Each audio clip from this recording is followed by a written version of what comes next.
बड़ी खबर है वो पाकिस्तान का जो एक सियासी मंजरनामा है उसमें एक हलचल है। और बातें जब ये होती हैं कि जी कोई पसे पर्दा बातचीत चल रही है, कोई मुलाकातें हो रही, कोई पैगाम रसानी हो रही। खबर रात गई ये आई कि भारत और पाकिस्तान के बीच एक बड़ा ब्रेक थ्रू हो रहा है कि वो सिंतास मुआहिदा बहाल करने को तैयार हैं और बदले में क्या मांग रहे हैं ये एक अहम नुक्ता है। और इन दोनों ममालिक के बीच ट्रैक टू डिप्लोमेसी श्रीलंका में हो रही है। ये बड़ी डेवलपमेंट है अगर ये हकीकत है। अब ये ट्रैक टू क्या है, किस लिए है?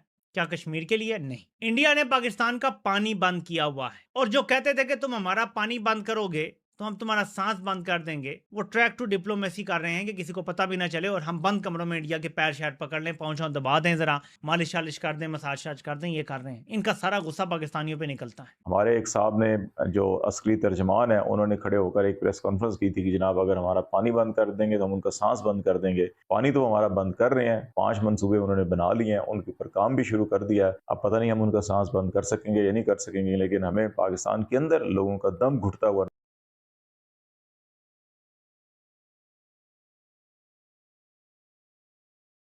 बड़ा चर्चा है इस चीज़ का कि पाकिस्तान और भारत के दरमियान 1.5 डायलॉग हुआ है, ट्रैक 1.5 डायलॉग हुआ है वहाँ पे उधर कोलंबो के अंदर।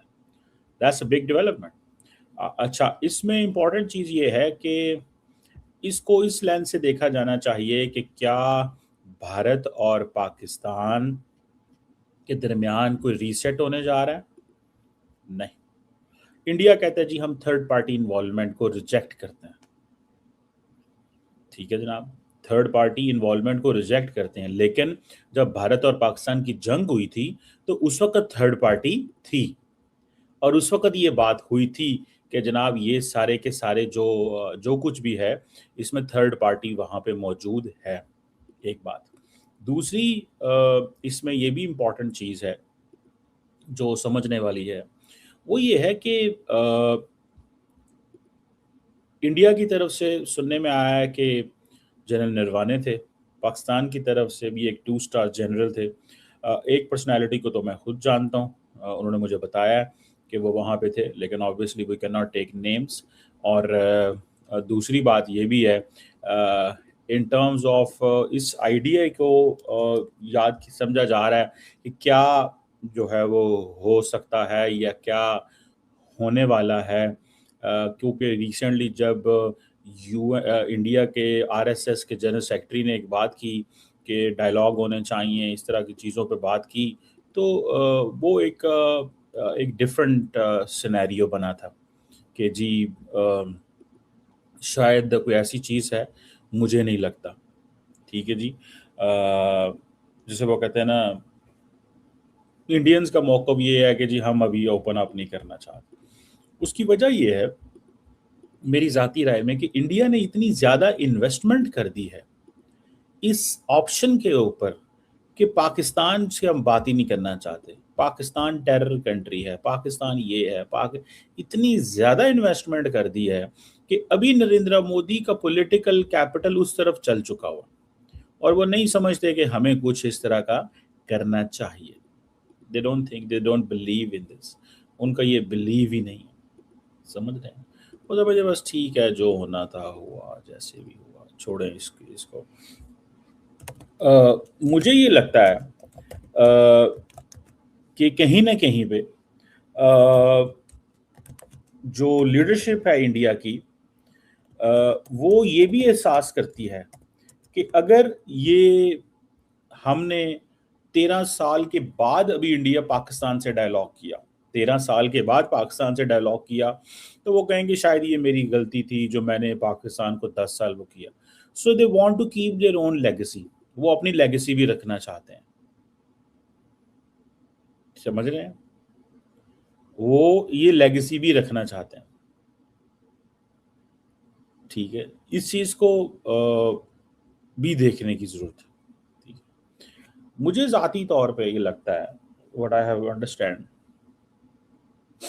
कि अगर अमेरिकी सदर प्रेशर डालें भी इंडिया के ऊपर तो इंडिया कहता है जी हम नहीं मानने वाले, वो this is not possible. So Indians इस चीज़ पे बिलीव करते हैं कि हमें इस लेगेसी को कंटिन्यू करना चाहिए और ये ट्रैक 2 चलते रहे पीछे, ये इनकी क्या वैल्यू है। अब जनरल नरवाने ने भी रिसेंटली कहा था कि हम बात करना चाहते हैं और हमें लोगों के दरमियान आना चाहिए, सियासत को अलहदा रखना चाहिए, ठीक है ना जी। जिसे वो कहते हैं ना, दिस इज सिग्निफिकेंट। ये भी, इस चीज़ को भी मैं समझता हूँ कि ये भी एक सिग्निफिकेंट चीज़ है, वो नहीं चाहते। पाकिस्तान के केस में क्या है, पाकिस्तान के केस में ये है कि हम बात करना चाहते हैं हर लिहाज में, हर हाल में, हम तो नहीं माइंड करते, हमें तो कोई परवाह ही नहीं है इस चीज़ की, क्योंकि पाकिस्तान की जो पॉलिटिकल एडमिनिस्ट्रेशन है, देखें यहाँ पे भी, पाकिस्तान में भी मसले रहे हैं। अगर पॉलिटिशियंस लीड लेना चाहते थे तो मिलिट्री शायद ये समझती थी कि यार ये क्या कर रहे हैं, ये समझती थी कि ये क्या कर रहे हैं और ये क्यों कर रहे हैं इस तरह, और ये कैसे ये चीज़ें जो हैं वो हो रही हैं। और वो चीज़, वो जिसे कहते हैं ना, वो वैसे नहीं है जैसे शायद कोई सोच रहा हो। तो मुझे ऐसे लगता है कि ये एक अगेन बड़ी सरप्राइजिंग सी सिचुएशन है, जहाँ पे पाकिस्तान के अंदर मिलिट्री एंड पॉलिटिकल क्लास बिल्कुल सेम लाइन लेंथ पे सोचते रहे हैं। माजी में क्या होता था, मिलिट्री कुछ और सोच रही होती थी, पॉलिटिकल क्लास कुछ और सोच रही होती थी। नवाज शरीफ चाहते थे डायलॉग होना चाहिए, कियानी चाहते थे कुछ और, या राहील शरीफ चाहते थे कुछ और, या किसको क्या, या पॉलिटिकल गवर्नमेंट्स स्टेबल नहीं रहती थी। अब पाकिस्तान के अंदर जो पॉलिटिकल गवर्नमेंट्स हैं, जो मिलिट्री है, they are on a same page, बिल्कुल हर चीज़ ऑन स्पॉट है, चीज़ें बिल्कुल ऑन स्पॉट के ऊपर हैं, और कोई ये नहीं कहता और कोई ये नहीं चाहता कि चीज़ें जो है ना, हाँ, लेकिन इंडियन साइड से ये है कि जो लीडरशिप है इंडिया की, उनके अपने मसले मसाइल बन गए हुए हैं। वो ये समझते हैं कि हमें हर कीमत पे एक अपर हैंड पाकिस्तान के ऊपर रखना चाहिए, इसलिए वो कहते हैं कि जो मर्जी करते रहे हम। अच्छा, ये जो ट्रैक 2 है, ये 1.5, इसको क्यों अहमियत मिलना शुरू हो गई? ये इंडियंस ने खबरें जारी करना शुरू की, because I know couple of people from Pakistani side जो कि इसमें जाते हैं, and I have met him them many times, and I got an idea कि वो क्या बातें वहाँ पे हुई हैं, या एटलीस्ट माइंडसेट क्या है इंडियन साइड का या पाकिस्तानी साइड का।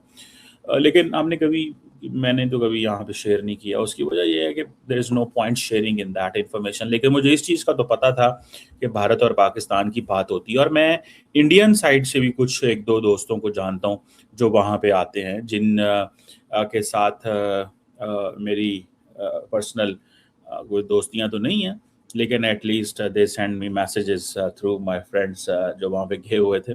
सो एटलीस्ट आई नो कि व्हाट्स गोइंग ऑन और व्हाट्स द माइंडसेट। और वो यही होता है कि ये जो लोग होते हैं, जाते हैं, definitely they are briefed by their own government, they are briefed by India की एमईए की, पाकिस्तान की मोफा, इंडिया की फ़ौज, पाकिस्तान की फ़ौज इन लोगों को ज़रूर अपडेट करती है कि इसके ऊपर क्या सोच रहा है, इसके ऊपर क्या चीज़ है। इनके पास लेटेस्ट चीज़ें होती हैं, लेटेस्ट खबरें होती हैं, लेटेस्ट चीज़ें होती हैं, तो ये इन लोगों को अपडेट करते हैं कि न्यूक्लियर के ऊपर क्या सोचना है, सिक्योरिटी के ऊपर क्या है, बॉर्डर के ऊपर क्या है। तो इस हवाले से जो सिचुएशन है वो हमें नज़र आती है। तो मेरा ख्याल ये है कि अब it's a different ball game at all. चीज़ें बहुत डिफरेंट हो चुकी हैं, चीज़ें उस तरह नहीं हैं जिस तरह हम माजी में समझते रहे हैं। इंडिया को इस चीज़ की कोई परवाह नहीं है, क्योंकि इंडिया को थर्ड पार्टी, मैं अक्सर अपने अमेरिकन दोस्तों को ये चीज़ कहता हूँ कि अमेरिका जो है उसके पास लिवरेज हुआ करती थी कि वो इंडिया और पाकिस्तान दोनों कहते थे टेबल पे बैठे। अमेरिका की ये लिवरेज ख़त्म हो गई है। मुझे नहीं समझ आती कि अमेरिका ने इंडिया से क्या ढूंढा कि आज इंडिया अमेरिका को भी आंखें दिखाता था, जो जिसकी वजह से ट्रम्प पीछे हटे हैं इंडिया से। इंडिया से भी आंखें दिखाता था, गुस्से होता है इंडिया को, ये तुम लोग क्या करते हो, क्या नहीं करते, नाराज़ होते हैं कि भाई ये क्या हुआ, क्या नहीं हुआ। लेकिन मैं इस चीज़ में मुझे ज़रूर नज़र आती है एक चीज़, और वो ये है कि कम व्हाट में पाकिस्तानी साइड जो है ना, वो हमेशा बात करने के लिए तैयार होगी, वो पीछे नहीं हटेगी। उसकी वजह ये है कि पाकिस्तान के अंदर वो बिलीव कि ये रैशनैलिटी जो है ना, ये रहनी चाहिए। This rationality is very important, this is significant, it should not go the way it is right now. इसको रैशनैलिटी को ख़त्म नहीं होना चाहिए। लेकिन अमेरिका